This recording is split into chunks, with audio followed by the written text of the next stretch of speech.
संघर्ष से सफलता तक रमेश की कहानी। रमेश एक छोटे से गांव का लड़का था। उसके घर की हालत बहुत खराब थी। पिता मजदूरी करते थे और किसी तरह 2 वक्त की रोटी जुटा पाते थे। पढ़ाई के लिए पैसे तो दूर, घर में एक वक्त की रोशनी का भी ठीक से इंतजाम नहीं था। लेकिन रमेश को पढ़ने का बहुत शौक था।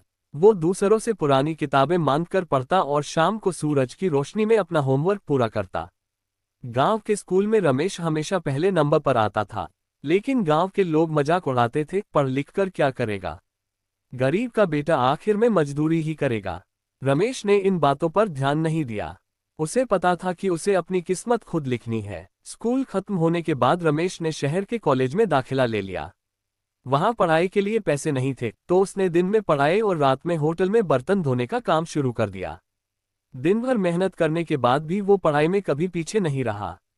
उसकी मेहनत देखकर कॉलेज के टीचर्स भी उसकी मदद करने लगे।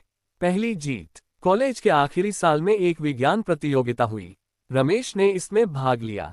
दिन रात मेहनत कर उसने वो प्रतियोगिता जीत ली। इनाम में उसे स्कॉलरशिप और एक कंपनी में नौकरी का ऑफर मिला। यह उसकी जिंदगी का सबसे बड़ा मोड़ था। नौकरी शुरू करते ही रमेश को समझ में आ गया कि जिंदगी यहाँ भी आसान नहीं है।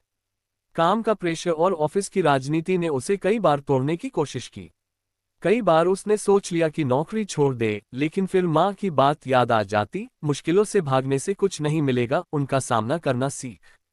रमेश ने हिम्मत जुटाई और डटकर मेहनत करने लगा। सफलता की ऊंचाई। कुछ साल बाद रमेश ने खुद की कंपनी शुरू की। दिन रात मेहनत कर उसने अपनी कंपनी को बहुत ऊंचाइयों पर पहुंचा दिया।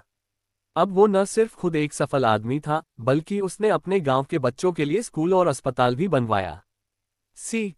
आज रमेश की कहानी हर किसी के लिए एक सबक है। उसने सिखाया कि चाहे हालात कैसे भी हों, अगर मेहनत और धैर्य हो तो कुछ भी हासिल किया जा सकता है।